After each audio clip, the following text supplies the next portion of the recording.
abilities to host. You are listed as a co-host, and I have to leave a little before 12 because I teach. I mean, before 1, sorry. So then you're on your own. So I think it should be okay.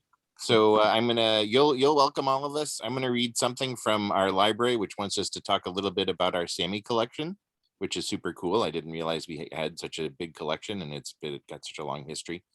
So I have a little brief thing to read from them.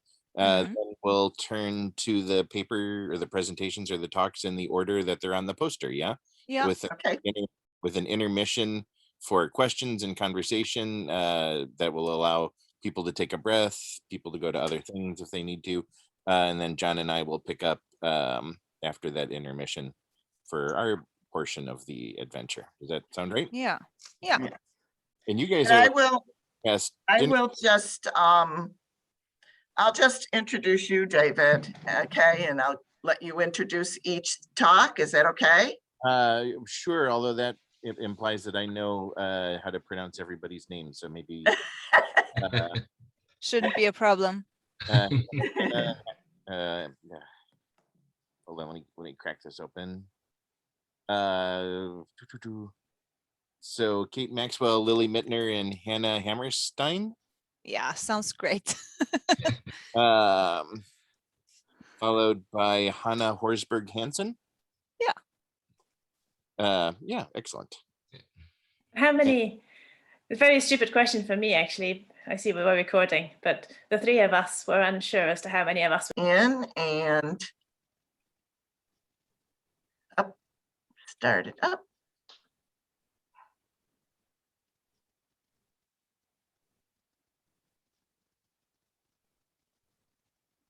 Hello, everyone. We're just going to give people a minute to get into the webinar.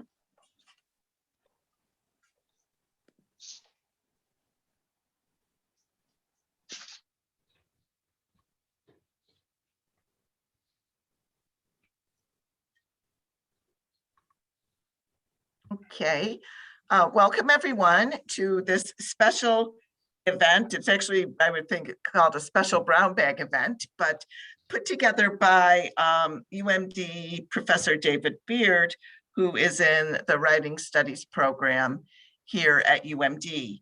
And the theme today is Conceptualizing the North, and we have presentations with guests from Norway and Canada, as long as with Dr. Beard from the United States. We will start with the first presentation. There'll be a short intermission. If you could, we could have more conversations during that time. Any questions that you have, you could put into the Q&A section. You can also enter them in the chat if you'd like. So I will now turn it over to Dr. Beard, who will get us started. Thank you. Yeah, no, thank you, everybody. Thank you for coming. My advisor when I was a graduate student said one of the secrets is to being successful is to surround yourself with the best people. And that's what this panel is. I'm very grateful for everyone who's been able to be part of it.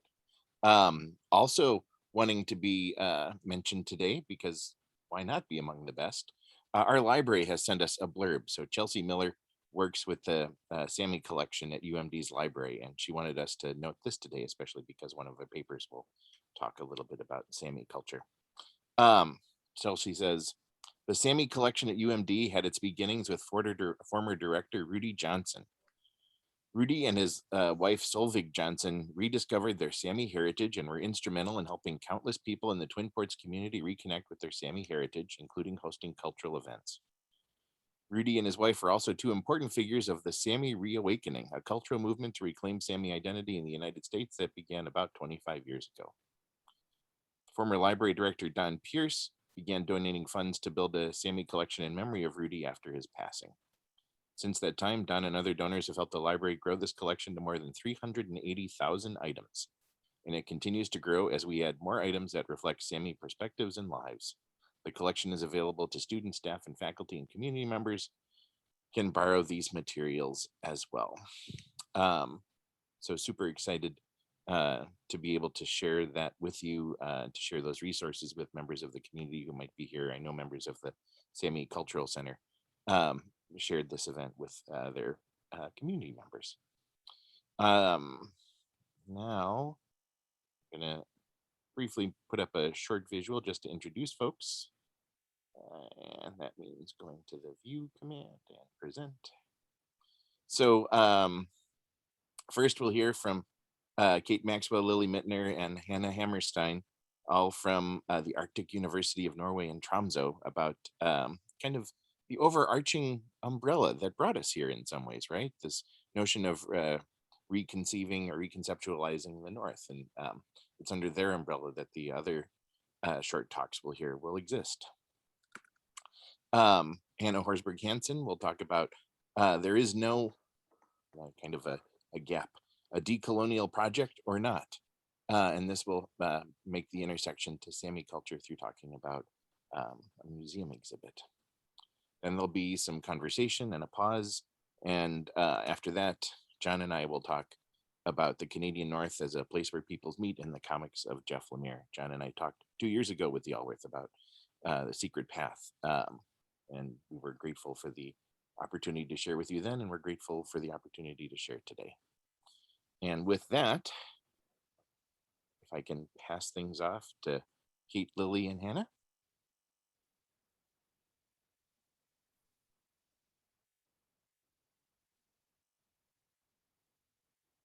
I can't hear.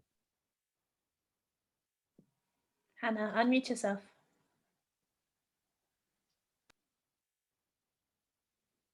It's always this tricky thing that I unmute on one place, but not the other. Okay, thank you, David, for inviting us. We're very happy to be here. I will start by saying something about this issue of NordLit that we have been working on, conceptualizing the North, and where all the contributors have been participating. So. And then Kate and Lilli will say something about their contributions as well. Inquiring into and simultaneously challenging our perceptions of and relations with the North is at the heart of the special issue of NordLit titled Conceptualizing the North. The issue seeks to unite rather than divide scholarly and artistic approaches and to unfold a spectrum of possible understandings of the North by looking at, reading through, hearing, experiencing, and sensing the North. We explicitly invited a broad range of disciplines and approaches and encourage underrepresented voices to contribute and to become co-creative and multimodal across any kind of borders in order to broaden and transform common understandings, meaning, and matter of the North. The sum of all contributions indicates that an additive assemblage encourages a change in our thinking practice from either or towards as well as. Even if it were possible to define the North geographically, to delineate the North has never been our intention. While the contributions gathered in this issue relate to specific geographies or discursive definitions of the North, our objective as editors has been to keep the North open-ended, since we understand the North as something that is always becoming through the ongoing and overlapping performative relationships of humans and non-humans, physical matter and the imaginary. What all the contributions have in common is not just the analytical and creative lenses through which the North is represented, experienced, sensed, and hence conceptualized, but also a sense of the increasing recognition that the North is now something different from what it used to be. Whereas the North, both in Western European pre-modern writing and contemporary scholarly work, tends to be conceptualized as a mythical as well as geographical frontier, Dolly Jørgensen and Virginia Langlam remind us that the North has never been a singular direction or conception. According to them, the North as a concept evokes both frisson and friction, particularly as deployed to draw borders around the ideologies, traditions, and peoples, in some part due to its complex history. And it must be positioned in reference to particular texts and contexts. With climate change, the melting of ice, the fight for natural resources, the expansion of tourism, and the dressed in indigenous methodologies and knowledges, the North has become a new geopolitical center. It is not just mining companies, the fishing industry, politicians, military organizations, bureaucrats, tourists, and scientists that are fighting to define and get hold of the North. In addition, artists and art workers are paying attention to and reacting to the changing geopolitical situation. The North is now part of a globalized world that embraces and responds to industry, tourism, infrastructure, neoliberalism, border and geopolitics, and all the signature and backstage moments of Western civilization that historically were missing from it. The world is changing, and hence the North is changing too. It is once again being reimagined, recreated, and reworlded. In all its complexity, the North presents itself as a place of being and of belonging. It does not simply represent a border zone between the exotic and the familiar. Our methodology for this volume can be described as a new material feminist approach in several ways. From the very beginning, we knew that there could not be either a singular or binary concept, but that our conceptualization of the North would instead be multifaceted and in between. The driving force mattered at all creative levels during the production of the volume, from the call for papers to finalizing this introductory article that I'm partly reading from. For the pre-review process, which we applied to both the artistic and academic contributions, this meant that we constructed an ongoing dialogue between authors, submissions, and reviewers that became entangled in the final work.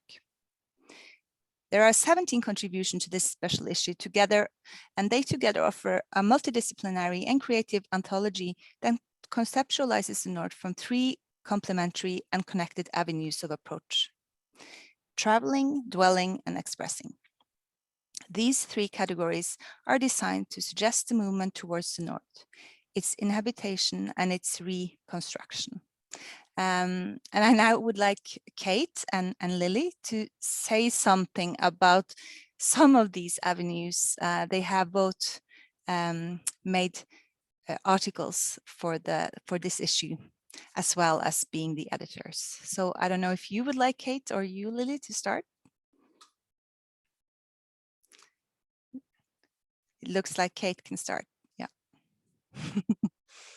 Let me just unmute. I was actually just in the process there of sending a message to panelists and attendees with our volume, because it's a volume online, and I can't remember how to spell conceptualizing, so just bear with me. There we are. Conceptualizing. Oh yeah. So there's a link. It's open access, so everyone is welcome to view it. For my contribution, I took a book that you may or may not have heard of called A Woman in the Polar Night by a German author called Christiane Ritter. And if I just bring it up on my screen and then share my screen with you, you should be able to see it. I would remember how to do this. Everything seems to take twice as long on Zoom as it does in anything else, doesn't it? Yes, I can only share with you my desktop, which means you might get a nice view of yourselves. Let's see what happens there. There we go. I'm not going to go into a full slide mode because I'm not going to do a long presentation with PowerPoint or anything scary like that. But I just thought it might help you see the title of the book for people who haven't come across it before. And it was a German book written. Christiane Ritter was an Austrian, I want to say housewife, it's probably the best way of describing her, and artist.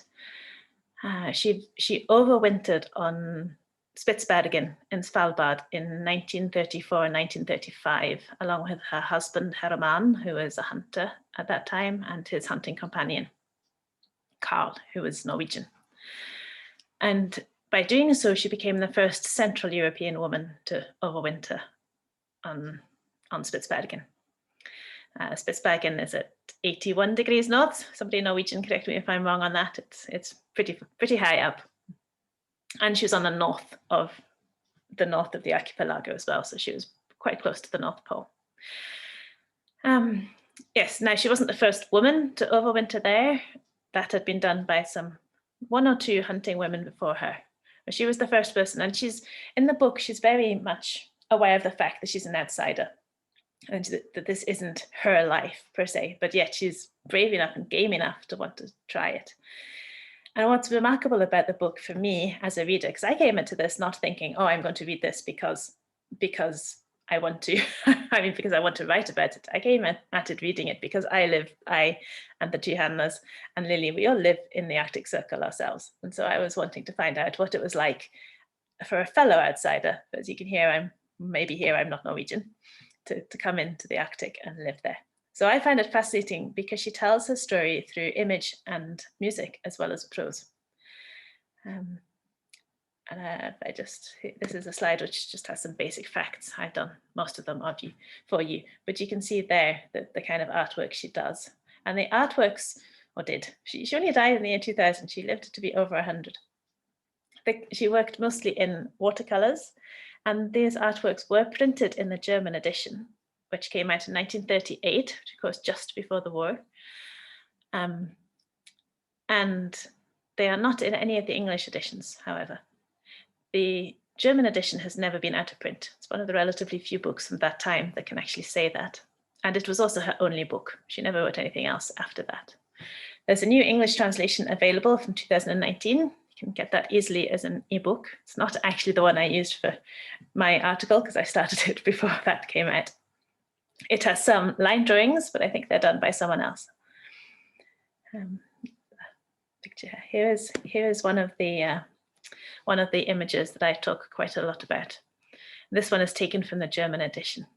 Now, she talks not just about sound and music, but also about silence. And reading between the lines, she uses wonderful similes and metaphors to appeal to an audience of outsiders. And a lot of these, like her and me, and a lot of these metaphors are so touchingly familiar. The sea, the sound. She also talks a lot about contrasts. And one thing that I did want to point out, because this particular image is very arresting, is what she doesn't say, because there's a lot that you can read between the lines in the text. So it's not just that there is deep silence when you're in the middle of nowhere and your nearest neighbor is several hundred miles away, but that there is also things that you just didn't write about in the 1930s, including sort of going to the toilet. She occasionally talks about what I love, the term, her morning ablutions. But there's nothing about periods or the fact that she's there with her husband. Presumably they're enjoying themselves and keeping warm in some way. This particular image, though, is when she almost goes mad. That's not a very politically correct term, but rar, she uses the Norwegian word for it in the text, which is the feeling, as she calls it, the feeling that people get when the sea, the Arctic Sea, is calling them, and they just go off and disappear, and nobody really knows why. And so what the men do, the two that she's overwintering with, is they feed her all sorts of rich food, though all they've got, it's around about Christmas and it's full moon. So moonstruck is perhaps a better word. And here you can see that she's just lying in the bunk, moonstruck. I also wanted to point this out because her, in the process of me working on this article, her watercolors arrived at Svalbard Museum. And that was fantastic because Ritter's daughter donated them. And they took a while to get there because they came via a German or an Austrian traveler who wanted to go and visit the hut that she overwintered in with the paintings and with some tourists to kind of take them to where it inspired them before he delivered them to the museum. That was the story they told me at the museum anyway, because I did actually get to go and see them. So and in my actual article, I use only texts that are from the museum, sorry, pictures that are from the museum, because you can see them for free at Digitalt Museum. .no there. So they are not, however, necessarily free to use. Here is another one that I find very arresting that isn't in the book, but is actually captioned on the back, Calm After the Storm, capital 8, chapter 8. So she's clearly thinking of the book, but as far as I know, it didn't go in. Again, I haven't actually laid hands on the German edition. I was relying on friends who have it. Lilli might be able to jump in and tell me. And yes, so here are some of her similes again, the furious drum fire of a hurricane. She talks about orchestras, the ship's orchestra, of course. She stops in Tromsø. She also experiences the fact that sounds can travel for very long distances when there's nothing to get in the way, which she didn't know beforehand, and why would she? So basically what I do with this article is I don't hide the fact that I read the book as an interested reader reading for myself. It's a book that's very clearly written for people to enjoy. She's extremely humble in the face of the landscape and everything that goes on. And I read it as a multimodal text. That's to say, a text that takes on different ways of communicating. And in it, I actually focus on sound, which does seem strange in a novel, especially reading an edition that doesn't have any pictures. But I do bear in mind that the German edition has pictures, and that thanks to the digitization that only happened in the last couple of years since the pictures arrived on Svalbard, we can go in and have a look at them. So enjoy. If you haven't read the book, I urge you to do so if you're interested in the North. It's quite a short book, won't take you very long. You can read it in a day. It's only 100 pages or so, but it will take you for a winter on the north coast of Spitsbergen. That is all I have to say. Yes, I can just to continue the short, Kate, because I also wrote about this book. I read the book as a white European woman traveling to the north and dwelling in the north and becoming more and more north, and was really struck by the way the experience read, how the Christiane Ritter used the words to describe what she experienced. So it's about wordings, and that were very much familiar to me and the way I talk when I go skiing outside, and then it's very, very dark, and I come back to my family and tell about my experiences, and I use actually the same words. And I wonder, okay, 100 years ago, there were not so much change actually in the way we describe our experiences. And the paper I'm co-writing or have co-written together with a biologist, Gabi Wagner, who is not in the cultural studies. So she's a totally different field of research experiences. And she also travels from Austria to the north. So she has also read the book. And we co-wrote, we're reading those books again, 2 books actually, about this one Kate referred to by Christiane Ritter, and the other book is written by Ågot Hjelmselma, Oslo woman or housewife or artist, if you like, who traveled to Tromsø. And by reading those 2 books of those 2 women, by being a woman ourselves and being white, privileged, yes, academics traveling to the north, we try to understand what is it about? What are our own experiences, of course, and what are the experiences of those 2 women? And there were different ways of doing this. And the first way, of course, we're reading the books and conversing about the books. But then we tried a method that I'm, developing currently. It's not a finished method, but something I developed with another research group called Rescape, where we built assemblages, dramatic assemblages, based on source materials or original sources like letters or diaries or postcards. And based on those quotes we have from those 2 women, we built a conversation or a dialogue. And this time we are doing it as a quartet. So it's both the 2, Christiane Ritter and Ågot Hjelmselma and Lilli Mittner and Gabi Wagner. And we 4 women talk to each other as if we would have met. And it's in this sense fictional and highly creative and experimental writing style, but it's also based on materiality in the sense of what we have found in the archives. And it's referenced. So you can see in the text by color what is fiction and what is original quote. And the fictitious part of the text is still built on biographical data. So it's a mixture of, it's a creative writing method. It's art-based research, I would say. So what we found by letting them talk to each other and talking with them together is that that the focus turns from the okay, how was it, how have they lived, what was it about, to the in-between. So we can focus very much on the in-between people and in-between texts, and give the reader the possibility, and that's our hope. Of course, we have not interviewed any of our readers, except from the reviewers.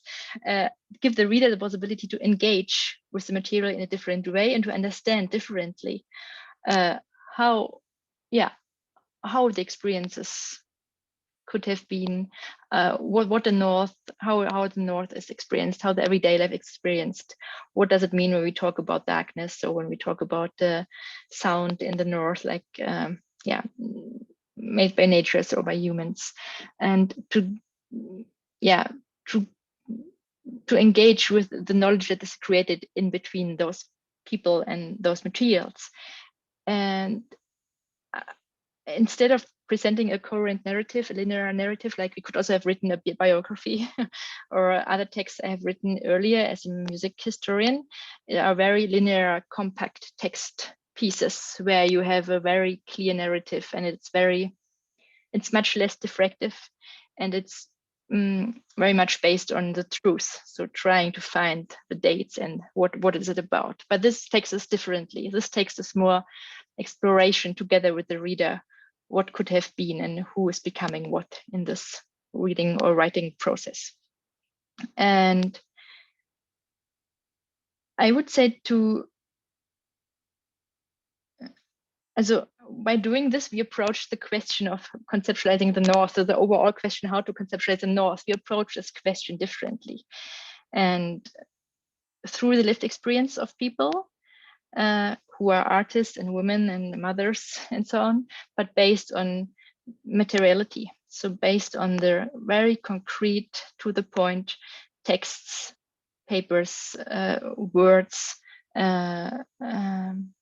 So it's even not only about people experiencing the North, it's about animals, and it's about more than or other than human entities. So yes, so the text is unfortunately written in German, so you have to use Google Translate to read it properly, or to ask a when. Probably we have written one more paper now in English, where two Norwegian composer and a painter are talking with each other. It's the same method. This one will be published, or is published in English, which uses the same method, and the method is still under construction. And I hope you enjoy reading it at some point, and probably use it for your own research, because it makes something with you as a writer and a researcher, but also with the research object, if I would call it like this. It becomes totally different from, and that's based on my own experience as a researcher, coming from a very positivistic tradition. Thank you. Thank you. I'm going to pause here just for a moment to remember something that Cindy told me before we started, which is that the Alworth Institute for International Studies, which is our host today, was originally born as the Alworth Institute for Northern Circle Studies. Is that right, Cindy? Are you there? Yes, it was Northern Circle Studies when it was first created in the 1980s, the late 1980s. Which I had no idea really what that was at that point when I first came to the university. So absolutely, as I think about how nice it is to hear these conversations, hear these different methodologies, reopening some of those questions that kind of initiated the kinds of conversations we're having today. I'm super grateful, but don't want to get too much in the way of tossing the wand to Dr. Hansen. Yes? Are you ready to talk?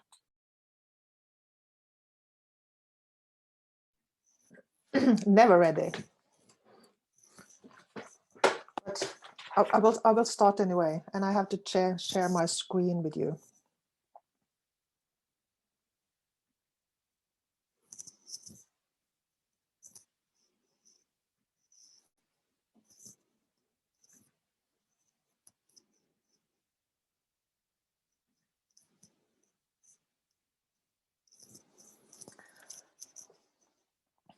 First, I want to say thank you for inviting me.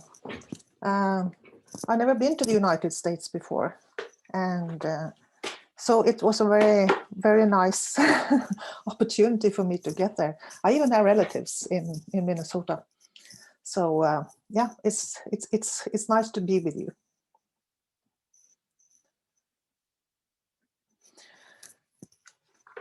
my text, I'm an art historian, and my text is, in fact, a long story. And it's from, it's also about our time, but it's also a retrospective story. And I just read this. In February 2017, the Nordnorsk Kunstmuseum in Tromsø put on an exhibition performance labeled There Is No, transforming the art museum into a potential Sámi Daidamusea, a Sámi art museum. On display were selected works from the Sámi Art Repository, a collection of 1,400 artworks managed by Riddarmuseet, the RDM in Koroshok. The exhibition turned out to be a great success for NNKM, attracting many visitors and receiving several prizes, including Museum of the Year in Norway. However, the great success leaves behind some questions. And one question is, what is a Sámi museum? What is a Sámi art museum? Another question relates to the allegation, there is no. Is there really no? One reason for these critical questions is that whenever there is an asymmetric relationship between those with power and those without, whether racial, based on gender, age, or geography, those in power tend to assume that their standards are the only valid standards. If you do not have the same words, body parts, or institutions as those in power, this is too often characterized as a condition of lack. In this case, the assumption was that there was a lack of a Sámi art museum, since the title stated there is no. This allegation was formulated by NNKM as a representative of the majority, Norwegian establishment about an indigenous art collection managed by a minority. The allegation is correct that there is no physical museum building with the purpose of displaying the collection of Sámi art. I will, however, argue that this is a misconception of how a Sámi art museum as a concept exists today. To situate my text as a story, I will apply the Sámi concept Erbevjerro. The Sámi scholar Jelena Poshanger explains this concept as containing two interrelated parts. Vjerro, meaning mode or custom, and Erbi, meaning heritage, inheritance. The two parts have a reciprocal relationship, which means that neither part of this dual entity is first or second. In turn, this can be connected to indigenous conceptions of time as cyclical, a history without linearity, beginning or end. In this conception, I imagine that the history of a Sámi art museum is ahead of us, as something yet to be experienced in an imagined future, while a Sámi art museum might also exist in both the past and the present. As the story will tell, a Sámi art museum is closely connected to and embedded in the story of the Sámi Cultural Historical Museum in Koroshok. This is Koroshok. It's a picture I took in February 2010. It's in February. It's probably about 35 degrees centigrade below. It's very beautiful. It's very quiet. It's all the words that Lilli mentioned that we use.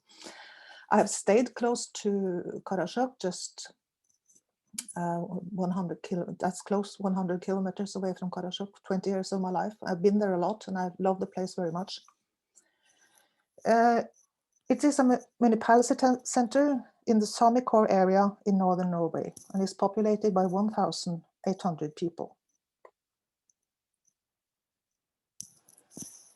The building you see here is the museum building in Koroshok, inaugurated in 1972 as Sámi Vuorkadavirat, the Sámi Museum.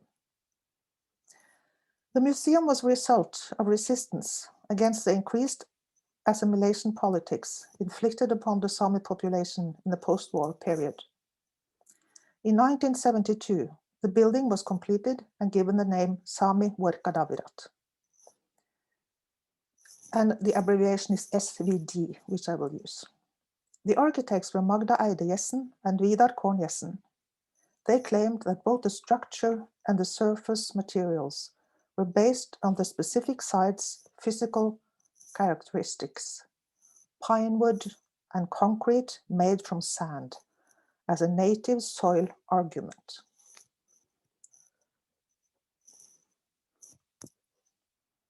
And here you see the concrete walls on the one side. The other side is paneled with pine tree.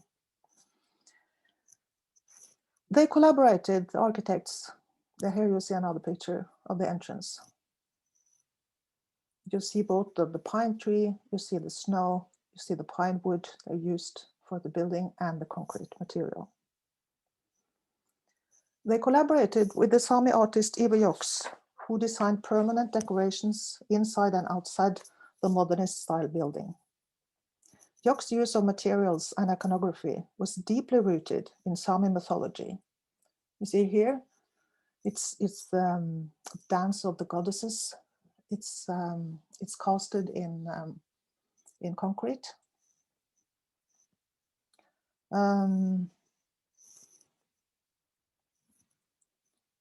While his style as well as design of the interior and furniture were contemporary and modernist. Here you see the door handle, which David introduced the whole thing with. It's made of brass, which is a metal that will keep the evil away. It's deeply rooted in Sámi mythology. While you can see the shape, it can be interpreted in different ways. It can be a uniting of a male and a female, just say genitals. It could be the back of the magic drum. It can be a lot of things, but it is in fact the door handle at the entrance door to the museum, and it's there to keep the evil outside. Perhaps you see from the inside in the corridor, it's stone on the floor. The ceilings are in pine wood and the walls are in concrete. This is some of the furniture. They were stored in the basement. A lot of Danish design chairs from Arne Jacobsen.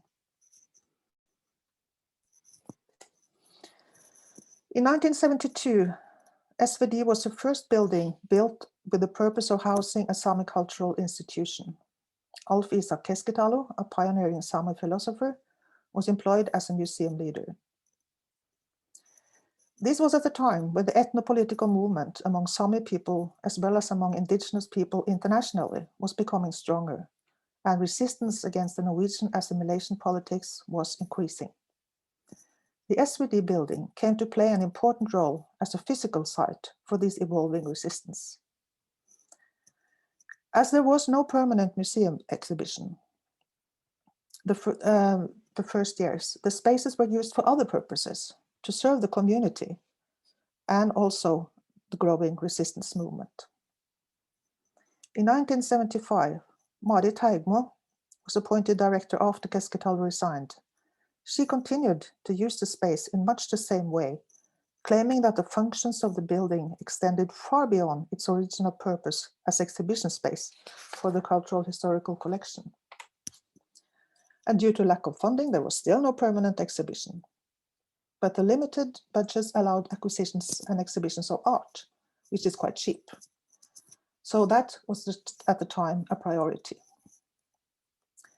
Teigmo wanted to further extend the political and cultural activities in the building and made plans for cultural history classes to take place in order to educate Sámi people in the history of their own culture, arguing that this topic had never been taught at school.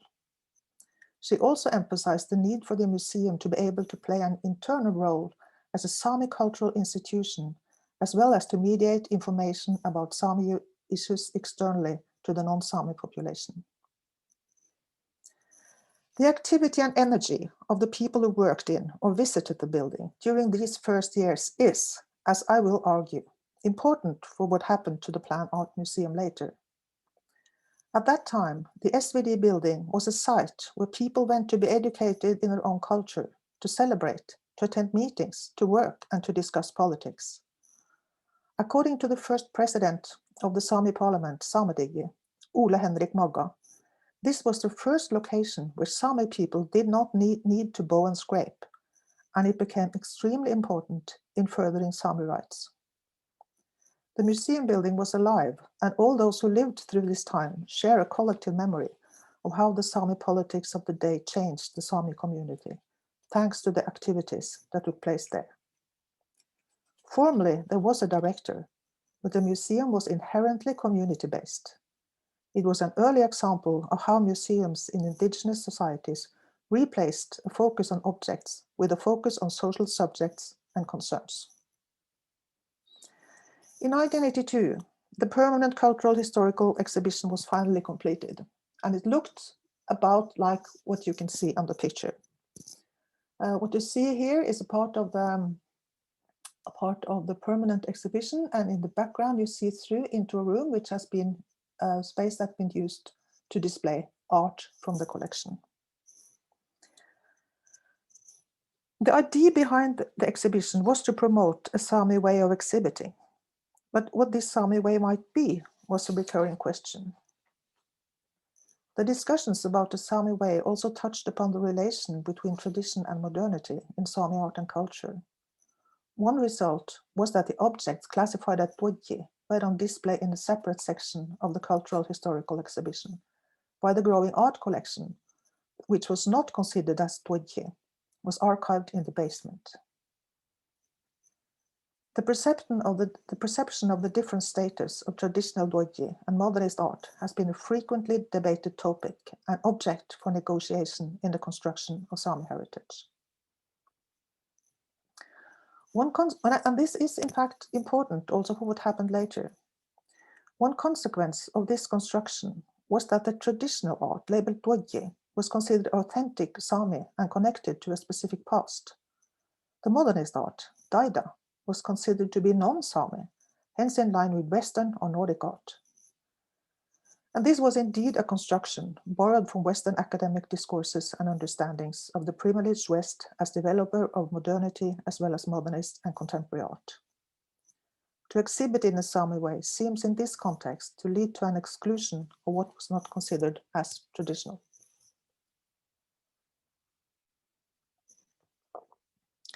During the 1980s, ideas about the art collection and its purpose changed. The annual report from 1984 states that the art collection, if exhibited, would enable SVD to show the development and diversity of Sami art and crafts. These ideas opened up a new understanding of Sami art that exceeded the dichotomy between tradition and modernity, instead emphasizing the connections between the two, and in line with the concept Arbeljero. As a continuation of the discussion about the Sami way, there was a discussion about how a Sami museum differed from other museums.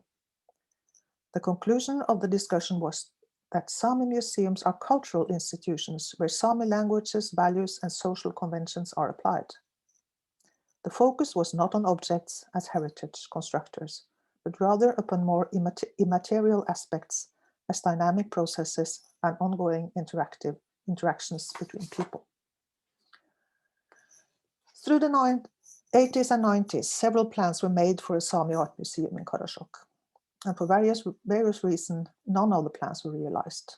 But they provide a glimpse of how ideas around a Sami art museum exceeded the constraints that traditional art museums were subjected to at the time. The idea was not to make a copy of the Western art historical concept of a linear history explained by a canon, but rather a postmodern approach, blurring the difference between art and life, text and context, culture and nature. In one of the plans, the proposed building itself was to be strongly connected to the landscape and the site, rather than to the Western concept of art museums that situates these in the same architectural class as temples, churches, shrines, or certain kinds of palaces. Buildings which is constructed so as to dominate or simply neglect the landscape. The ideas expressed about the function of a Sami art museum or gallery also differs from the white cube context of modernist art galleries. The plan exaggerates the importance of contact between spectator, art, and context, while the main purpose of the white cube context is to keep the outside world outside and separated from the inside, where the art is on display. The plans have all in common the importance of connection, both physically and conceptually, between the SVD building and an art museum. In 2002, so how much time have I spent now? Is it okay? I have a few minutes left. I mean, I'm interested, and it's only been about 16 minutes, so. Okay, thank you.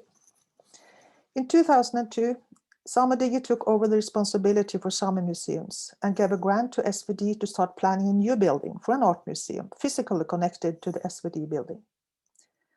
The plan was completed in 2007. At the same time, a Norwegian museum reform took place. This reform turned out to have a great impact on the planning of the art museum. For a while, SVD functioned as a Sami National Museum in Norway. This changed, however, in 2002. One consequence of this was that it was decided that no single museum should have the position of a Sami National Museum. Thus, in 2006, a new organization was established, which was later called RDM, the Riddottuotarmuseet. When this museum, or this collection of museums, was established in 2006, an agreement concerning the relation between SVD and RDM was signed. The ownership to the building, as well as the cultural historical collections, remained with the SVD. SVD's art department, which had managed the art collection, became an art repository, not as part of SVD, but as part of RDM. The planning of the art museum continued until 2009. Then Sami asked Statsbygg, the Norwegian government's key advisor in construction and property affairs, as well as its building commissioner, to conduct preparations for new premises for the art collection in connection to the existing museum building, as the plans had asked for. In the assignment, Statsbygg was asked to conduct the planning in close collaboration with RDM, as well as the owners of the museum building, SVD. Unfortunately, Statsbygg omitted the owners of the building from the process. When they were asked to hand over the building, they refused and said they would terminate the contract with RDM and use the building for their own purpose. Statsbygg told their hands and the plans were terminated. There are probably many reasons for the rejection of the proposal to hand over the building to Statsbygg, but certainly all the memories connected to the building played a role. The energy, the political discussions, the identity building that took place there, the importance of the building as a cultural institution where Sami language, values, and social conventions were applied. The colonial power, represented by Statsbygg, was perhaps not welcome as a new owner of this heritage without any negotiations, understandings, or recognition of the symbolic significance of the building. All the personal communication I've had with people involved in the process confirms this impression. After my research into this story, I would claim that the SVD Foundation's decision can be understood as an example of how the elders in Sami communities, as in other indigenous communities, manage and protect arvevieru. As stated earlier, arvevieru is not just about the past, but connects past, present, and future time. In this case, the SVD Foundation, acting as elders, sought to preserve the collective memory embedded in the building. This memory includes the building's early years and the political significance of the activities that took place there.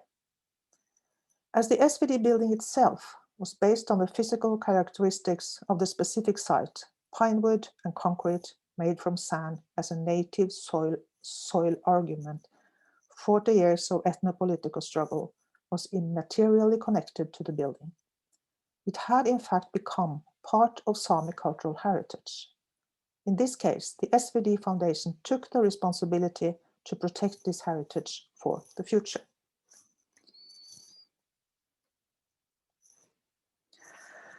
The story of SVD, the art collection, and the plans for a Sami art museum did not come across the exhibition There Is No, which instead constructed a very different narrative. In an introductory text, which you see here, Mounted on the wall by the entrance, the curators presented the twofold project: to shed light upon the fact that there is no, and to give visitors to Sámi Musea an introduction to the wide diversity of Sámi art, with the materials, formats, and media employed matched by the range of motifs and concepts communicated. The introduction then highlighted a few well-known Sámi artists in chronological order and ended with the following claim: There is no offers up a series of dynamic and vibrant manifestations of cultural expression that strategically resist, extend, and challenge established way of thinking about mainstream art history. And I find these statements problematic. In fact, the diversity of Sámi art is well demonstrated and documented in previous exhibitions. Diversity has also been an important feature in all the ideas and discussions around the Sámi Art Museum since the 1980s. Therefore, how can you challenge established ways of thinking by confirming what is already said and done? The listing of central figures within Sámi art appears to be an attempt to construct a canon of Sámi artists. And I wonder, is this a way to challenge established ways of thinking in mainstream history? The didactic part of the exhibition, There Is No, was divided into 4 topics. I still have running out of time, so I will only talk about the Doji and Daida piece. Each topic was presented through texts on the wall like this and was presumably related to the different topics. The text connected to the Doji and Daida topic explains that Doji refers to both the act of the making by the doyar and the finished work. The doyar is a person who is making Doji. It encompasses notions of tacit knowledge and skilled practice, and so on and so on. Daida, on the other hand, emerged within the Sámi art scene during the 1970s to describe forms of visual art such as painting, sculpture, installation, and performance. As mentioned earlier, the division between Doji and the specific Sámi visual traditions and Daida as a Sámi word for art was an important division in the 1970s. The question today is whether this division, as a loan from Western academic discourses, is still relevant for a potential Sámi art museum. I find that this definition of Doji and the distinction between the two visual traditions is outdated. Doji has, due to changes in culture and lifestyle, turned from the production of principally utilities into a production of aesthetic objects made to be also exhibited and admired for their aesthetic qualities. Here you see the texts on the wall, and here you see some of the Doji items. In the exhibition, all objects identifiable as Doji were placed in one room, except for the knives on display and the glass-covered display somewhere else. Most of the Doji objects were rather small. They were placed inside a freestanding wooden frame in the middle of the room. The display label for each object were mounted on the wall. You can see it here. Yeah. Some distance away from the objects themselves, which made it difficult for visitors to find the connection between object and label.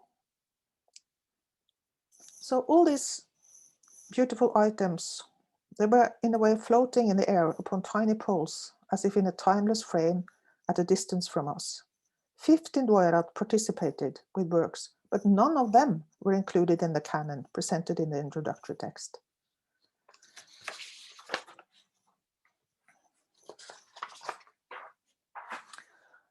Although it was not the intention, the museum fell into several traps. Rather than a potential Sámi art museum, There Is No is an example of how an exhibition of real, authentic indigenous art, as something different from contemporary or modernist art, fictionalizes a fissure in cultural production instead of allowing for a more nuanced representation of a living, continuous, thriving culture, as underlined in all previous visions of a Sámi art museum.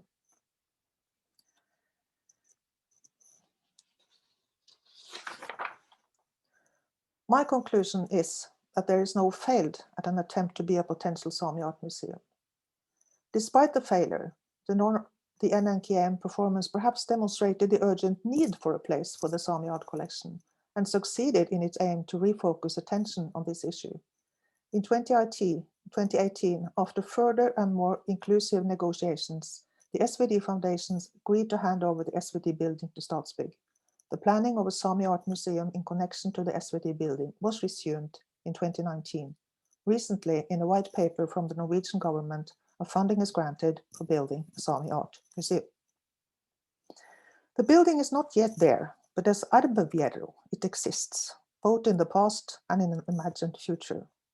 In the present, we can tell stories about it, share dreams, victories, and failures along the way. These actions are already building it as an everyday practice without leaving traces. Thank you. Wow. Thank you. Thank you. So we're going to pause for a second here to take a look at the question and answer in the chat and see if anybody has any questions. I may toss a question or two in just to kind of juice the wheels, I guess. I have one. Can I ask one to Yes, Hanna? please. Yes, please. Because I think people who are not in Norway won't have had the latest updates on this, with the art director, or the artistic director of the museum was fired last year rather unexpectedly, and there's been a court case going on here in Tromsø where he's filing for unfair dismissal against the museum. So this is, for the people who aren't in Norway, this is not the director of the Sami Museum, but the director of the museum in Tromsø, the Norwegian museum that hosted the temporary exhibition of Sami art. And I would love, because I haven't pinned down Hanna on this yet, and I would love to hear your take on the drama in the courtroom that's going on. No, I don't want to talk about that. In fact, Okay. not, because to me it's totally irrelevant, and my critique of that exhibition has in fact very little to do with him. It's because there were also a team of curators, and I think, well, that what we can expect. We can't expect anything else from an art museum. That's what an art museum is capable of doing. But for someone just seeing it outside and say, wow, it's an exhibition of Sami art, then anything goes. And that's not a critic against the director or the curators. So I don't mention any of them. There's some speculation in the media, though, and again, I'm assuming that most people in the attendees don't read Norwegian newspapers, but there's speculation that part of the unspoken reason why he was fired is because of his support for Sami art, because it's still quite a taboo subject up here. Well, we're not doing as well as Canada or really Lesotho when it comes to acknowledging land rights and things. Sorry, Kate. And today he's also my colleague. I'm working together with him, so I would prefer not to discuss it. Okay. Yeah. But that's maybe some relevant background information for the people listening at home, as it were, that what Hanna wrote about is very actuel, as they say in Norwegian. It has repercussions that are still going on now. So absolutely. And John and I would be the first to say that we are much better at appearing to be forward-looking at these kinds of relations. We're probably no more forward actually located than you guys are. But we have skilled public relations workers. What I love about this set of conversations, this set of kind of panels, is that it kind of brings to me what I find so interesting about the issue and about the question of Northern studies or Northern Circle studies that made me so excited to be part of this, because we have one kind of story, the kind of human against the cold in a certain sense. And then we have this like weird recognition that human against the cold, but wait, there are people who've been living in this cold for thousands of years, right? It's not a big, empty, barren wasteland. And trying to make those narratives talk to each other, right, is kind of what the special issue does in a lot of ways. And I'm wondering if there's, I guess this isn't a question. This is just a, wow, I'm really appreciative of the way these papers kind of map the terrain, right? Where you've got both of those kinds of narratives talking to each other. And I'm wondering if you have some more thoughts for me on, I don't know, the tension or the productive dialogue between those two ways of, it's stopping. I'm German, so I have to raise my hand every time I would like to speak. So that's very very polite and not just speaking. It's about the co-creativity. I want to say something about this part because this was the first volume I edited together with a group of editors, and I edited some books before that is truly came into being in a co-creative process from the very beginning of writing the call for papers during the whole period of editing it, and then to coming together here now talking about this. So, and that's something very special experiencing it, because I know the theory. I'm theorizing about co-creativity based on research with people living with dementia, and then you have all this discussion about what is creativity and if we are non-coherent mind, and how can we be co-creative beyond the single master narrative or the creator that is a master. So and this was really work in progress in the best sense of practice that has no concrete aim apart from keeping it going. So the aim was not, there was not a special like agenda we would like to front or something, some results you would like to have out there in the world. It was more a process for all of us at the editors. And now I'm speaking for the team here, so you have to correct me, of course, but it was, we just throw out into the world what we would like to do and on which premises you would like to do it. And then we did it. And this was very, very unique in the whole research career I'm in now and in the neoliberal universities reality. How to make create knowledge collectively across disciplines and nations and generations and research career stages, and to be as inclusive as possible. So of course we made some choices in the beginning. It was not, also we have to take some, we took some contributions out of the volume, or we had to make this quality assessment in the very beginning. But from there, we just try to collectively and to, in the open peer review process, to make the pieces as good as possible and as multidimensional as possible, and to just go into dialogue with the authors from the very beginning. And this really worked out very, very well. And this is something I would really like to push forward for other research areas, not just for the Northern Studies, to work even more collectively on issues, very general questions where you have all those front and politics and disciplinary thinking practices, which probably prohibit advancement in bringing narratives together, as you just mentioned, Dave.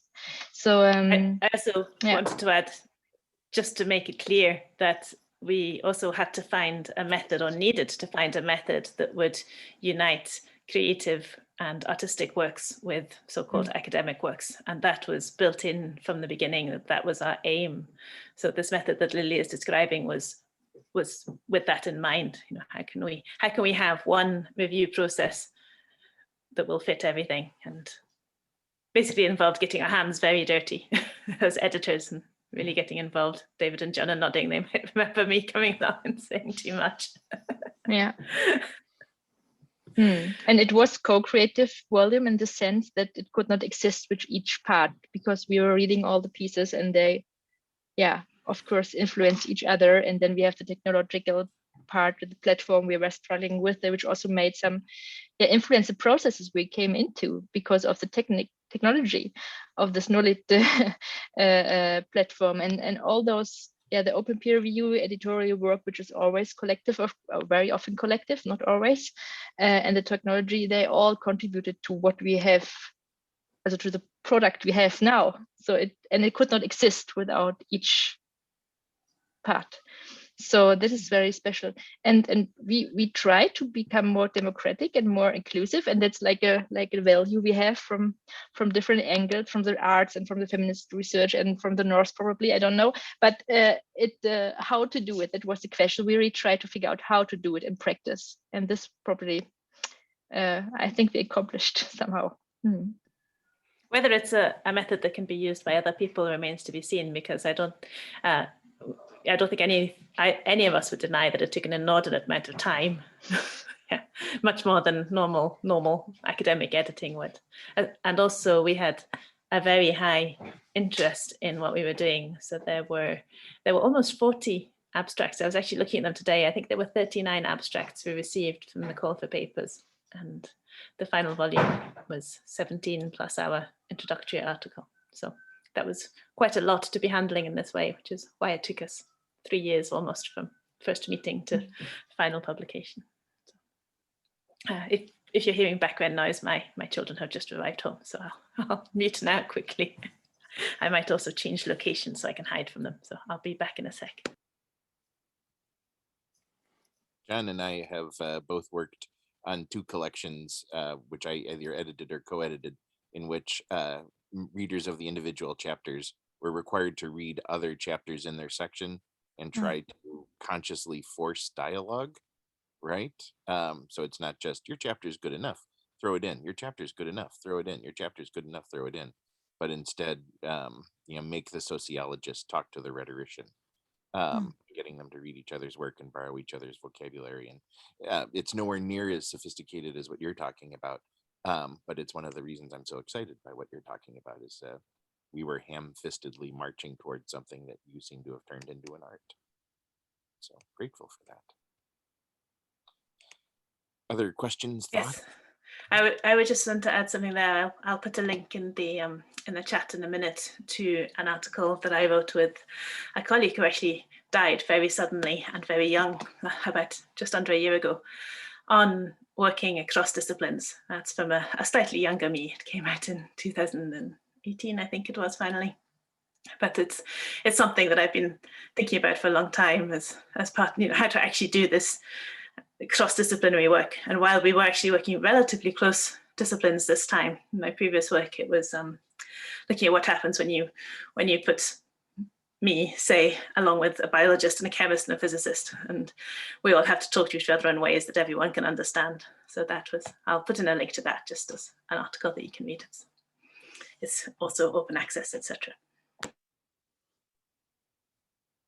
I'm going to make just one more comment, and then, of course, anybody else is willing to talk. But I also want to respect the notion that you guys are 7 hours ahead of us, I think. So you probably have family waiting in some ways too. But I just want to say, trying to prepare to write for this, right, and learning words like Nordicity and winterity, this kind of whole vocabulary of Northern studies. And learning that one person wrote an article arguing that Montreal is the southernmost northern city, which is an interesting kind of argument to make, and not the kind of argument the kind of argument you're working against in the volume, which was also very engaging for me. But still, some part of me feeling glad to know Duluth is north of Montreal, and so we're glad to be in the Northern Circle. Any thoughts from anyone else to share before we go on a brief pause?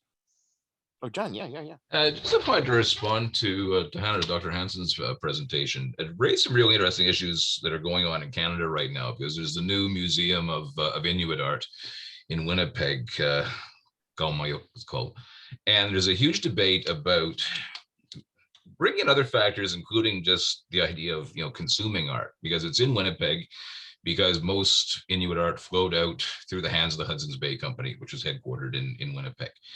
And there's a great deal of debate right now about, okay, why is that gallery in Winnipeg? Why isn't it in Iqaluit? Why isn't it, why doesn't Yellowknife even have a gallery? And the issue of art and audience is very important here. Who should be the primary audience? What's the relationship between curation and audience? So I'm not really asking a question, but I just sort of maybe more as a comment on how these debates about the audience for art and what that has to do with identity and community come into play. I don't know whether Dr. Hansen, you'd like to comment on that? Or? Yes, thank you. Well, I think the discussion it's a lot of the same discussions worldwide among Indigenous people, because also this art community has there's a very strong connection between Indigenous artists and the Sámi artists. Canada has been extremely important to them. A lot of Sámi artists participated in a big exhibition at the National Gallery in Ottawa, Sakahan, for a few years ago. And in fact, the first time Sami art was overseas was in a gallery in Winnipeg. So I guess Winnipeg has some traditions for displaying indigenous art. But that also what is interesting, because at the moment that you put up, when I started to research into Sami art as an art historical topic 20 years ago, they said at the art history department here that you can't do that, because that is not a topic for art history. So it's in a way also challenging the international art world in a way, and these kind of discussions, I always find them very fruitful, because they also are questioning what is art, who is owning the art, who is the art for. So it's always challenging this Western concept of the fine arts in a way, and that's very interesting. And I'm sure that Indigenous people in Canada and those who are managing the Indigenous art in Canada and the National Gallery and the galleries in Winnipeg and the galleries here, they are talking together. So it's not very strange, and it's not a big distance. And this has also been this, in a way, cross-north connections concerning Indigenous art. It's really interesting. They were early in the 1980s. You had international exhibitions with Indigenous art from the whole circumpolar north. Also, and that was before Russia, that was also the Soviet Union. So they managed in a way to bridge also politically a gap between, and they got to know each other all across the north. So if we talk about the North, we have to also talk about Indigenous people. That's very important to me, at least. Yeah. So thank you for the question. Thank you. Thank you, everybody. This has been a real joy. I really appreciate the time that you've given with us. Would it be okay for me to call the pause, let people step away if they need to, but to express my real gratitude? Thank you so much. Thank you. So for those who are hanging out in the audience, stick around for comic books, but in just a few minutes while we get time to relax a bit, get some energy back. How many minutes would you say, David? Oh, that's a good question. Let's see. My clock says 1:13 now, so maybe 1:18. 5 minutes. What?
I have received an email from a colleague asking whether the Norsk Polar Institute is in Tromsø.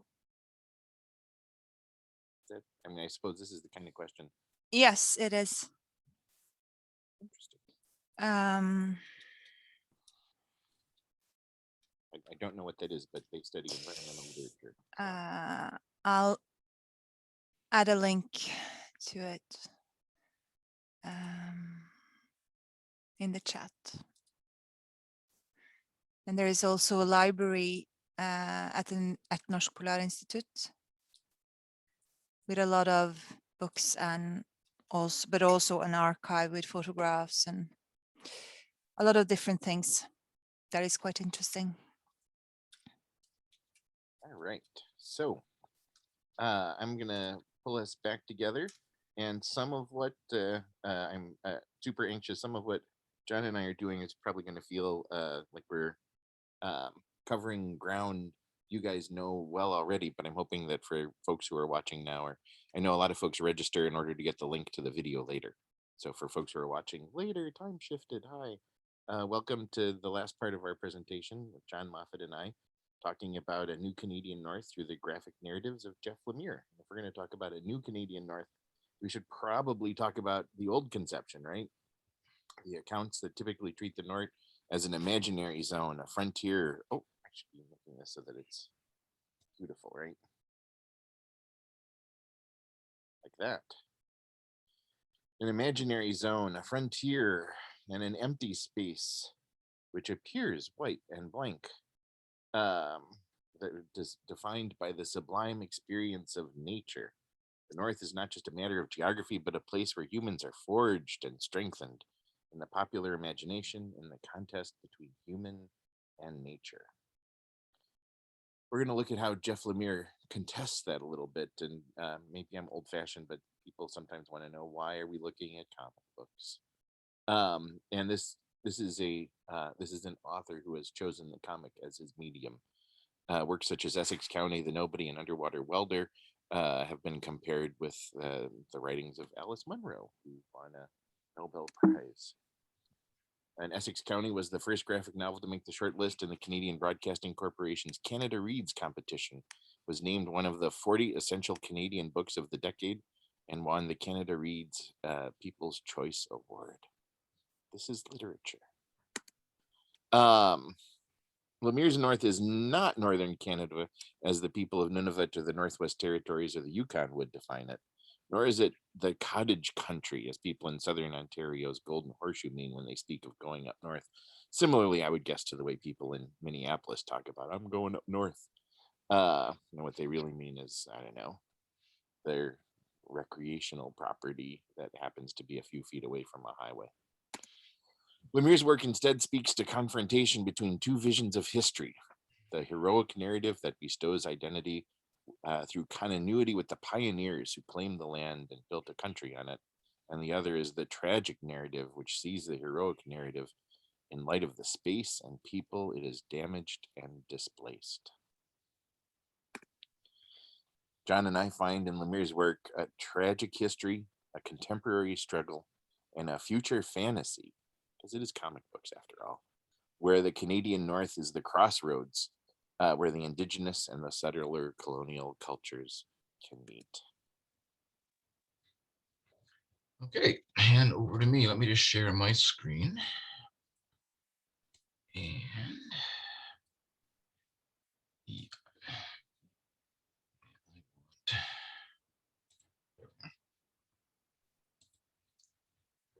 okay, we're in the same place, and I will here and all right. So we're going to focus chiefly here on one specific text, Lemire's graphic novel Roughneck, and I also want to comment a little bit later on another text where he enters the superhero universe of Justice League, but I'm going to focus on Roughneck to begin with. Just, I suppose, a bit of a background for those who aren't familiar with the storyline. Roughneck, the title, the character whom the title refers to, is a washed up National Hockey League player who returns to his home in Northern Ontario. He's in a sort of self-destructive downward cycle of violence and alcohol. He's joined by his sister who has substance abuse problems, is fleeing an abusive relationship, and is pregnant as well. And it's about basically how these characters, seek a way out of the life they're in. And that situation, I mean, it's resolved. I'll get to kind of how that works in a moment. But that situation brings us to the town that the action takes place in, the fictional Northern Ontario town of Pimitaman. And one of the things that interested me about writing about this text initially was the whole linguistic aspect of it. And just for full disclosure here, I'm not a fluent speaker of Cree or Ojibwe. I've done a couple of courses in Cree. I do have a grammatical knowledge. I can find reliable information. I can use linguistic resources, to verify certain kind of points. With that said, what interested me is I was able to sort of spot right away, though, that the language that Lemire is using is not the language of Northern Ontario. There are many dialects of Cree. The language as written, as it appears in Lemire's text, tends to have more in common with Plains Cree, more about where I'm living here in Saskatchewan. And we can either sort of think, okay, Lemire hasn't done his homework, that he's engaging in an act of cultural appropriation, or there's actually something more at work. And realizing that Pimitaman means crossroads, and that's where all these characters are, they're at a crossroads. Okay, there's maybe something interesting happening here in the language that's being used. And that the use of this language is perhaps indexical to something that Lemire is drawing our attention to, but what it means to read about the North, to read about Indigenous culture in a Northern context, when you are not an Indigenous Northerner yourself.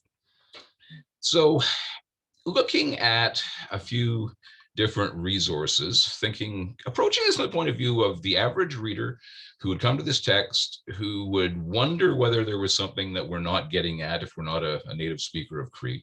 I began trying to get a sense of kind of, okay, what can I find out? And I say I've got enough knowledge to kind of know where to look and to kind of verify the information I've got.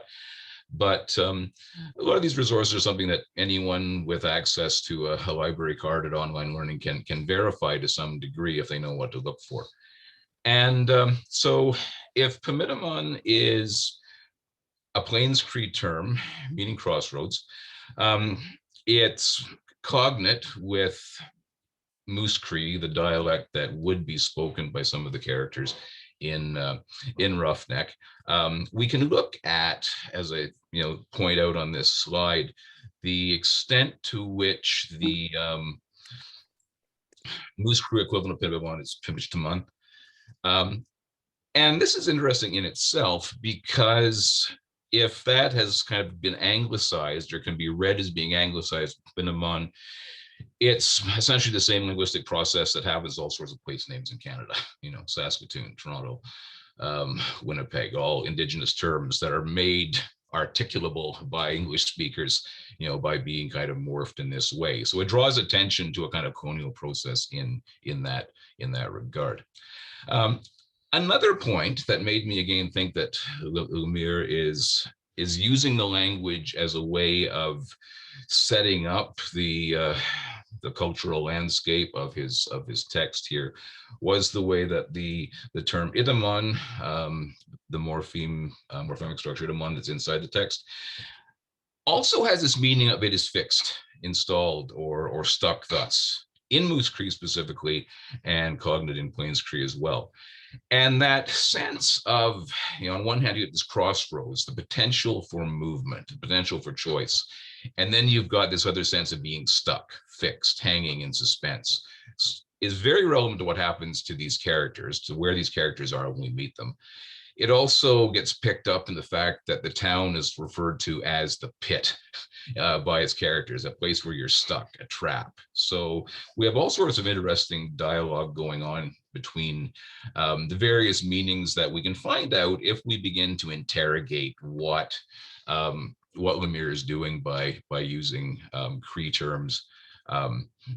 And the way that this actually fits in some level, kind of the way that these terms enter, Canadian maps, Canadian atlases, Canadian geographic knowledge over the years. So, as I indicated, our two characters, Derek and Beth Ouellette, they are both at crossroads. They are at a point where their lives are destructive, are on this downward spiral, as I've referred to it. They're stuck on one level. How long are you going to stay at this crossroads? How do you move beyond it? Is one of the questions the text poses, and we can look at that in terms of all sorts of dialogues between male and female and for certain victims, settler and indigenous. Their mother is Cree. Their father is ostensibly Francophone Canadian, Québécois and Terroir. So we meet them when they're kind of in this holding pattern of abuse, of self-destruction. And the text is, not only in terms of what it says, but how it presents it, is going to take us, see how they get past that crossroads. I'm sorry to have to introduce spoilers into this for anybody who hasn't read Roughneck, but eventually Derek, who has tended to solve most problems with his fists, he confronts Beth's abusive partner. He decides not to fight him. He literally turns the other cheek and is beaten, perhaps to death. There's an online debate about whether Derek is even still alive at the end of the text.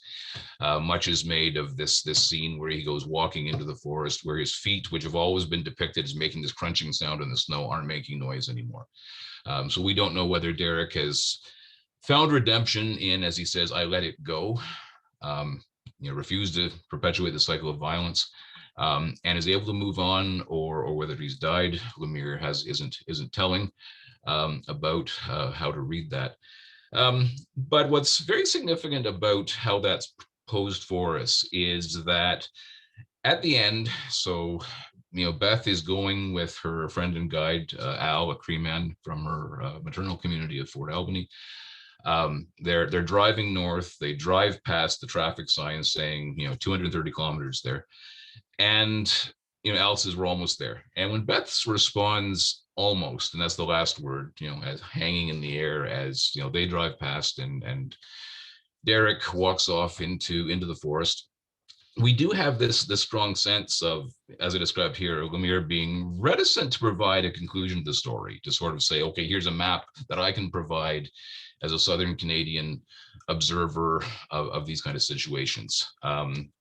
We can be aware of things, we can move further on, we can take steps past the crossroads, but we're at this point of, if we're lucky, almost there, almost moving towards the next step.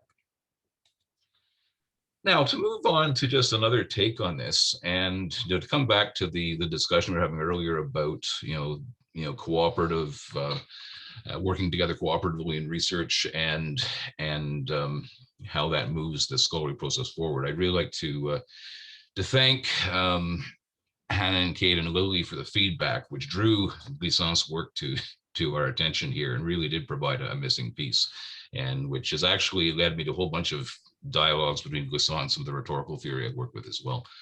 That's for another occasion.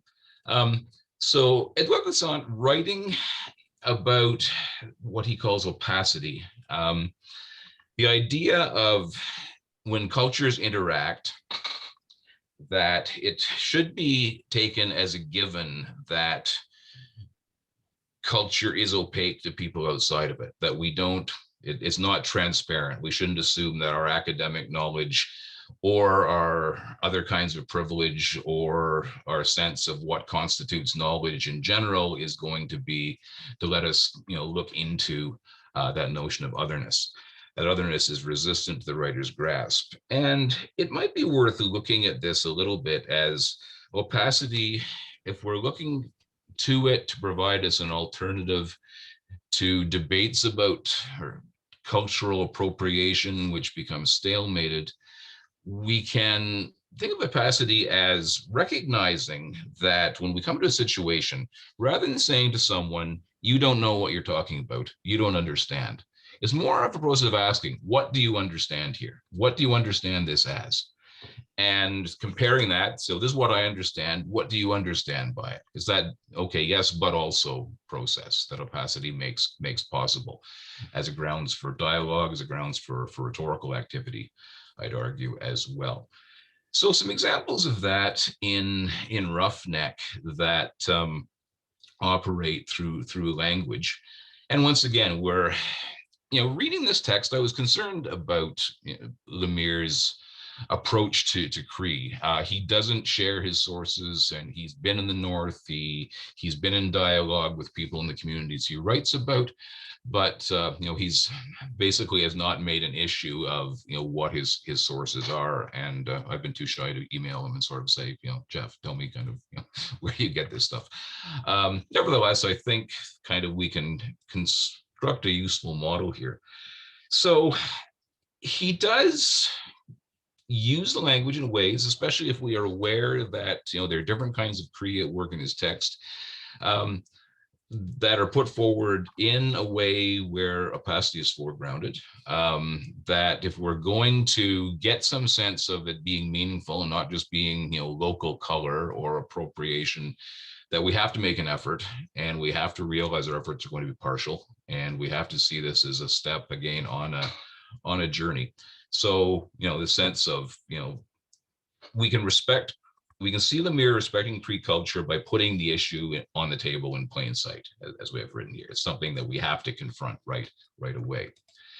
So, talk about this. I mean, we've already talked about, in Pamitamon, the whole sense of, do we know what the term means? The last text we want to discuss is, again, Lemire's foray into the creation of an Indigenous Canadian superhero as part of the well-known Justice League series. So we have Miabin Martin, who's from Moose Factory in Northern Ontario. And we want to talk about place names. I bet that a significant portion of Canadians wonder why Moose Factory is called Moose Factory, because moose are not manufactured there. Factory, being a term from the Hudson's Bay Company, from the fur trade, it's the headquarters of a factor, of a regional manager, basically. But that's a term which is itself opaque to people who aren't familiar with fur trade history. So Miabin is from Moose Factory. And in the article, we talk a little bit about some of the ways that she's characterized. I just want to focus on her signature term, this invocation, kiwatan, that she makes to summon these powers that she didn't know she had access to. How she gets that is revealed in some detail in the comic. But this term itself is just emblematic of this kind of opacity. There's so many things that we can look at it that we might think we know when we read it, that we may find we don't, but we can learn a little bit about what the process of learning more might be from it. So these terms I've gathered together on this slide bring together a few things that we might consider in terms of what happens when this teenager finds herself essentially inspired to utter this term, which grants her the ability to defeat some of the forces of evil that are at work here. Now, when I first read this, I thought, okay, she's saying Kiwatan. It's a very common, spelled K-E-E-W-A-T-I-N, very common street name in many Canadian cities. And I think there's in some places in Minnesota, at least, I think there are Kiwatan streets I came across. I was doing a search about this. It comes from, it's common to most forms of Cree. It means north wind, the north wind blows. It means the north in general. It was an administrative district of what's now the Northwest Territories. And since it's normally pronounced Keewatin, despite the way it's spelled, it's properly pronounced Keewatin, I thought, I've caught Lemire. I've caught him sort of misusing the language.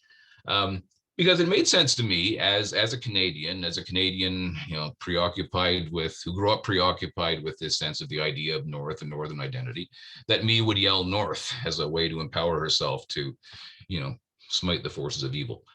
But that seemed, and David and I discussed this, and we were kind of concerned about this and kind of what this did to our sense that Lemire was doing something more important than that. So I began exploring the pronunciation that she uses, and realizing that, Giwatan and Plains Cree, and Giwatis in a related term in Plains Cree, which have cognates in Moose Cree as well, worked very well for the sense of what makes Miaban a different kind of superhero. We have a sense of Lemire, who's been very conscious of not wanting to sort of create the definitive figure here. He wants to sort of provide an inspiration for Indigenous creators to come along and, move beyond his initial model and create Indigenous figures who will participate in popular culture in this way on their own terms.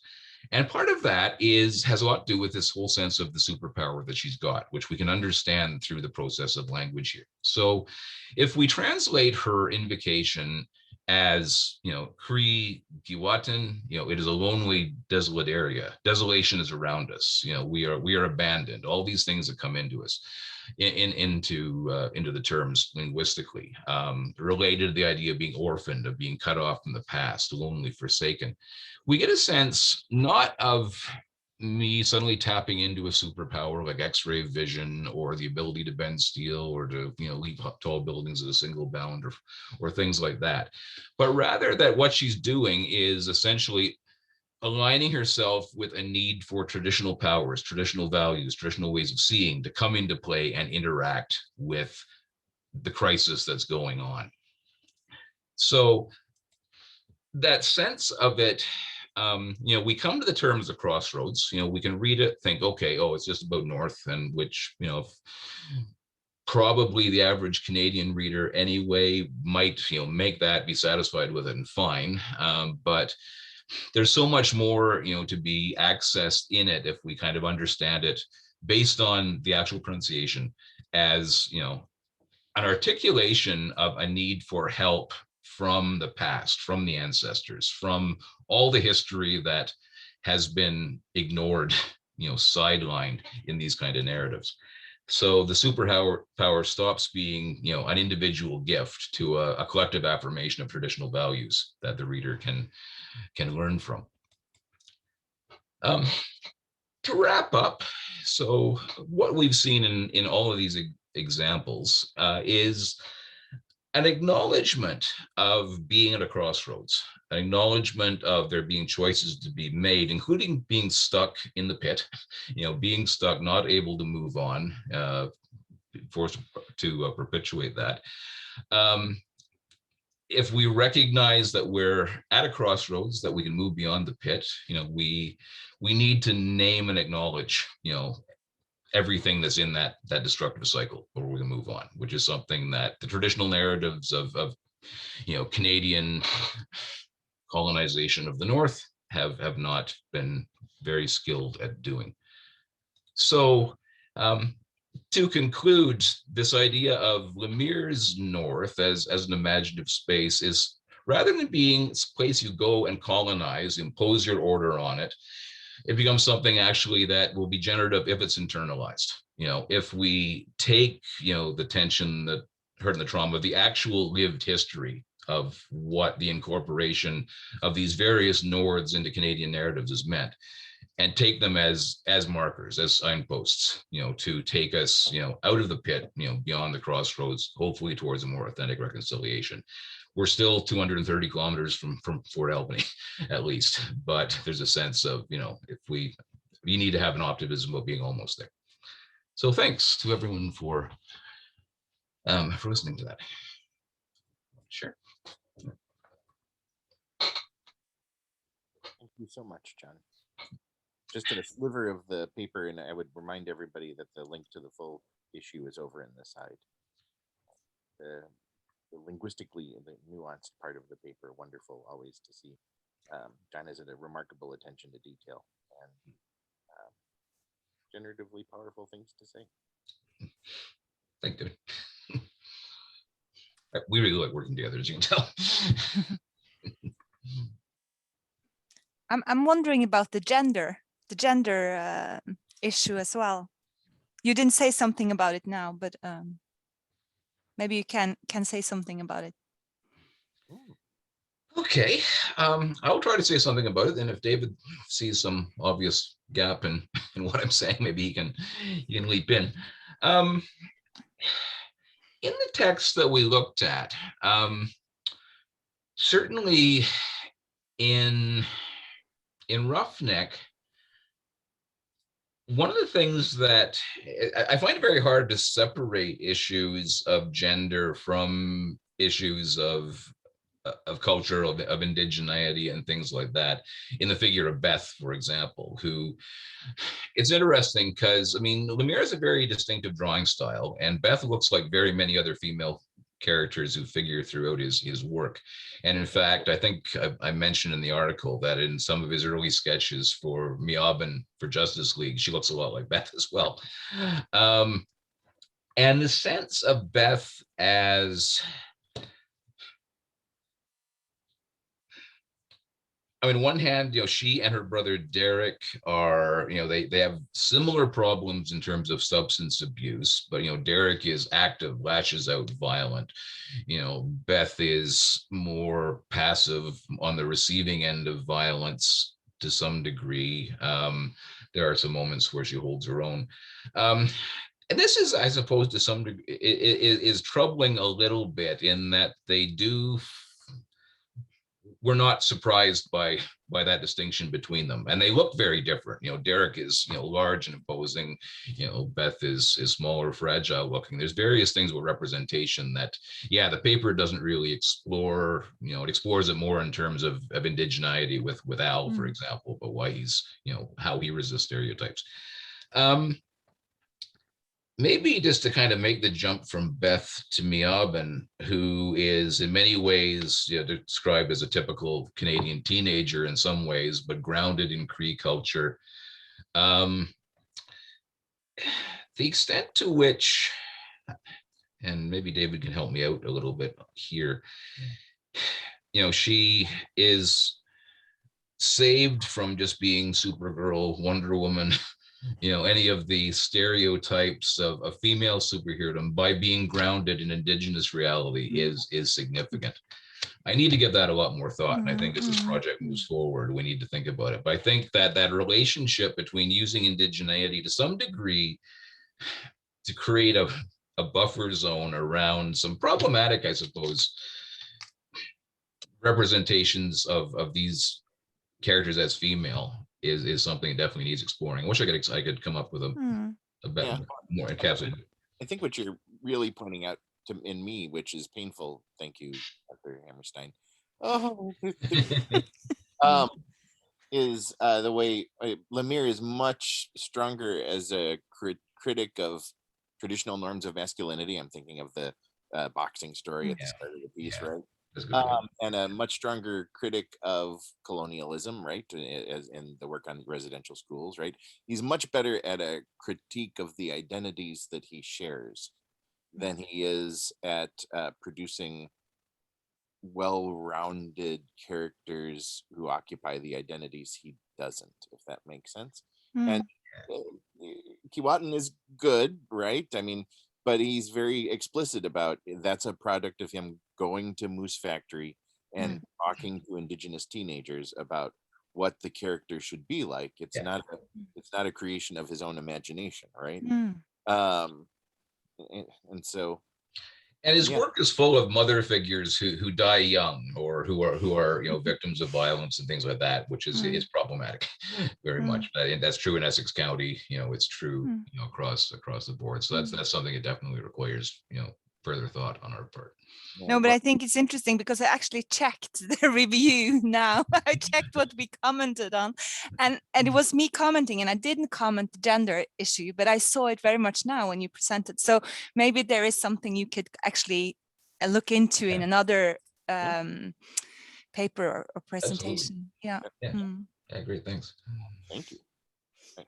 With the wince of, oh God, we missed that. But that's always in becoming. That's our point, and that's why it's very good to have this conversation, ongoing conversations, because we didn't see it either, when we were at an earlier stage.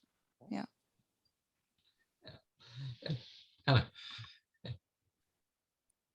Yeah, thank you. It was very interesting, and I can, in a way, also recognize this, that you, in a way, you appropriate indigenous word from a language that you don't know. I do it myself. Yeah.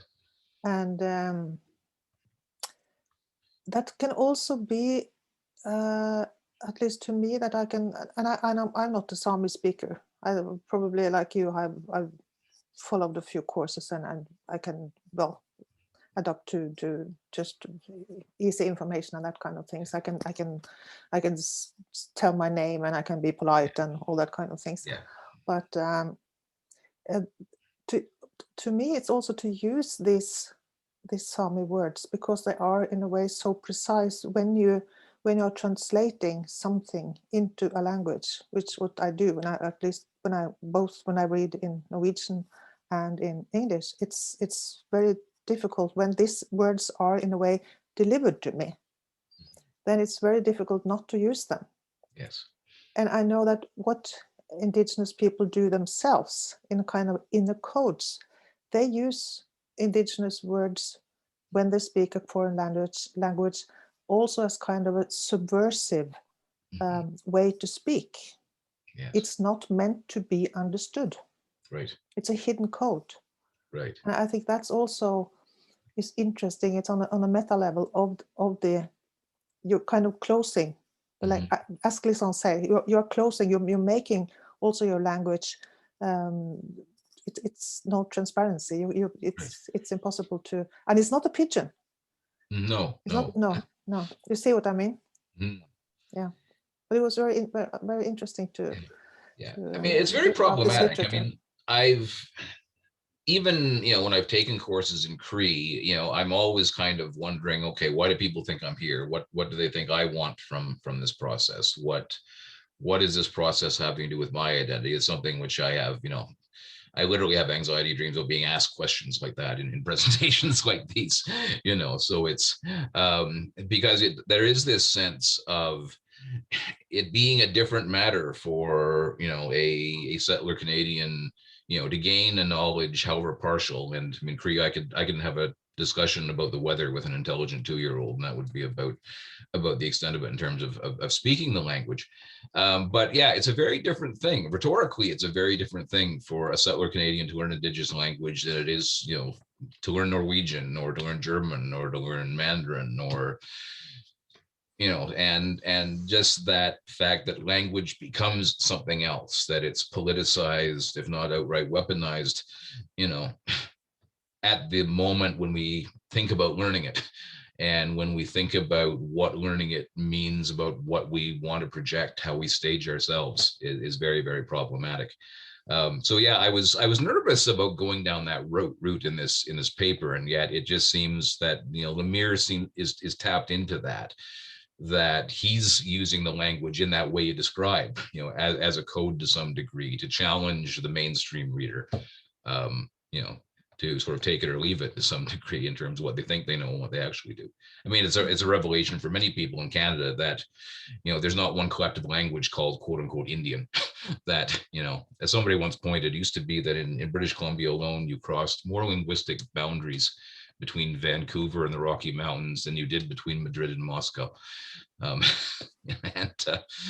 just drawing attention to what's not known, what's hidden in there is something I think that Lemire, if I'm reading him correctly, has proved very adept at, in terms of just potentially engaging the audience that's willing to look.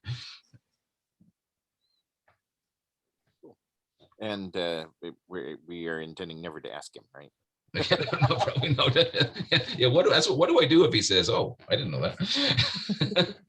You gonna say something? I just have a question as well related to Hanna's there and what you were saying, John. Is there a danger to that? Yes. Yeah, there is a danger. I think that there's a danger, and this has a lot to do, I guess, with kind of, both the strength and the danger of opacity as a concept. To the extent that on one hand, it's, we see Lemire, who, again, as far as anyone has ever commented on, has been very respectful in his access to sources and his access to traditional information, and the approval of various communities. By the same token, there is this sense that, oh, this is how you do it now. I think one of the dangers in sort of recognizing something like I'm attributing to Lemire here is the sense of, this is a way that white academics and white writers can now sort of appropriate a way their heart's content, as long as it's posed as a kind of puzzle, and I think that's a real danger. That I guess part of the question is it worth taking the chance on that danger if it does move things forward? That I can't really answer yes or no, but yeah, that's something I think I'm very much aware of as creating the means for cultural mining, as it's sometimes called. I mean, I think a little bit about, so one of Lemire's collaborators was recognized in the Truth and Reconciliation process. What's the fancy title that Gord Downey got? Oh yes, it's Dakota.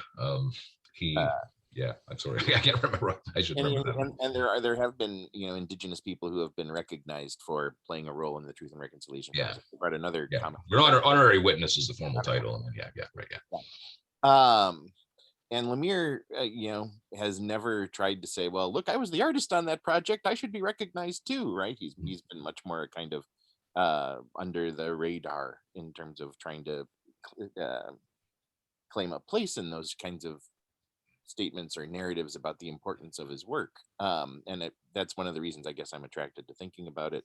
I'm also kind of recognizing that what I think, going back to Hanna 1's earlier question, he's destabilizing the white narrative. He's not attempting to represent, with the exception of this one trip to Moose Factory, he's not trying to represent the narratives that aren't his. And so I guess I feel a stronger sense of it's okay to speak about and to hypothesize about what he's doing, because I have a sense of the way that he's circumscribing it very intentionally. And Scott, about this particular kind of historical moment where, I mean, around the time that these texts were being created, the Canadian novelist Joseph Boyden was outed basically as not being as Indigenous as he had allowed people to believe, and that's had a huge impact on the idea of all the debates around cultural appropriation identity and what Indigenous identity means. Recently at the CBC, the Canadian Broadcasting Corporation, a very successful television program based on the novels by the Indigenous novelist Eden Robinson called Trickster, very well regarded, very well made series, was canceled because the producer and showrunner had claimed to be Indigenous and was proved, has inevitably not to be. And, these problems are playing themselves out.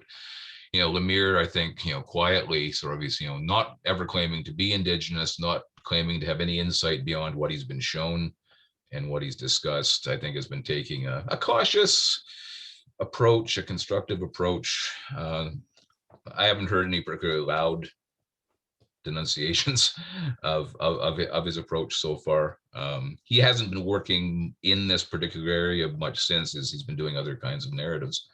I hope he will, keep being involved in this kind of thing, because it is partly because of the danger that Kate alluded to. I think it's important to sort of see what people do when they engage this, and sort of get a sense of what the landscape is, what dangers are in the landscape. And Lemire has been a fairly cautious, I think, cautiously courageous, if that's not too much of a contradiction in terms, guide in this kind of thing.